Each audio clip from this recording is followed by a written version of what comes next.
பரிசுத்த வாழ்க்கைக்கு ஒரு பாதுகாப்பு என்னன்னு சொன்னா குடும்பம். இந்த நவ யுக காலத்திலே ஆபீசஸ்லாம் பாத்தீங்கன்னா கல்ச்சரே மாறி இருக்கு. மல்டிநேஷனல் கம்பெனிக்கு போயிடலான்னா ஒரே கேபின்ல 2 ஆண்கள் வேலை செய்வார்கள், 3 பெண்கள் வேலை செய்வார்கள். ஒன்னா அவங்க காஃபி குடிக்க போவாங்க, உள்ளே ஒரு ரெஸ்டாரண்ட் இருக்கும்.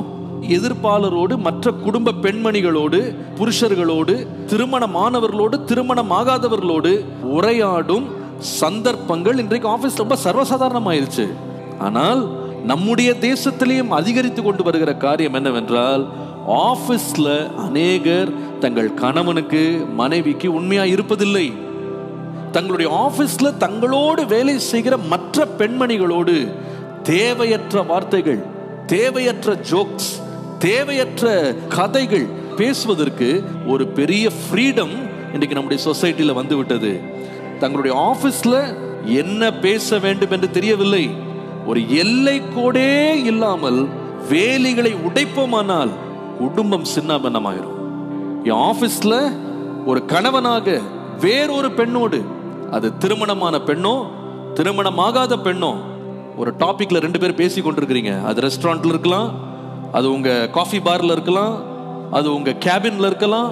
பேசி கொண்டிருக்கும் போது திடீரென்று என் மனைவி உள்ளே வந்தால், திடீரென்று உங்களுடைய கணவன் உள்ளே வந்தால், நான் பேச்சை தொடருவேனா, அந்த டாபிக்கை நிறுத்திட்டு மாற்றுவேனா, அல்லது என் கணவன் வந்துட்டார் அப்புறமா பேசலாம் என்று சொல்லி டாபிக்கை மாற்றுவீங்களா? அதிலே உங்கள் பரிசுத்தம் இருக்கிறதா? நீங்கள் உண்மையா இருக்கிறீர்களா? கரைபடாமல் இருக்கிறீர்களா என்பது வெட்ட வெளிச்சமாய் தெரியும். இந்த காலத்துல கணவனுக்கு ஒரு மொபைல் போன், மனைவிக்கு ஒரு மொபைல் போன். ஆனால் உங்கள் கணவனுக்கும் மனைவிக்கும் நடுவில் செல்போனுக்கு லாக் இருக்கக்கூடாது.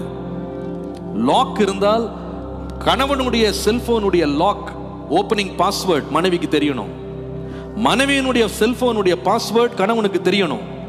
எந்த நேரமும் திறந்து எந்த மெசேஜையும் அவங்க படிக்கணும். உங்களுக்கு வந்த எந்த மெசேஜையும் உங்கள் கணவனுக்கு தெரியாம அழிக்க கூடாது. அந்த தெளிந்த மனமும் ஒரு திறந்த மனமும் இருக்குமானால் குடும்பம் பரிசுத்தமாக இருக்கும். விவாகம் யாவருக்குள்ளும் கனமுள்ளதாயும் விவாக மஞ்சம் அசூசிப்படாததாயும் இருப்பதாக வேசி கள்ளரையும் விபச்சாரக்காரரையும் தேவன் நியாயம் தீர்ப்பார் என்று வாசிக்கிறோம்.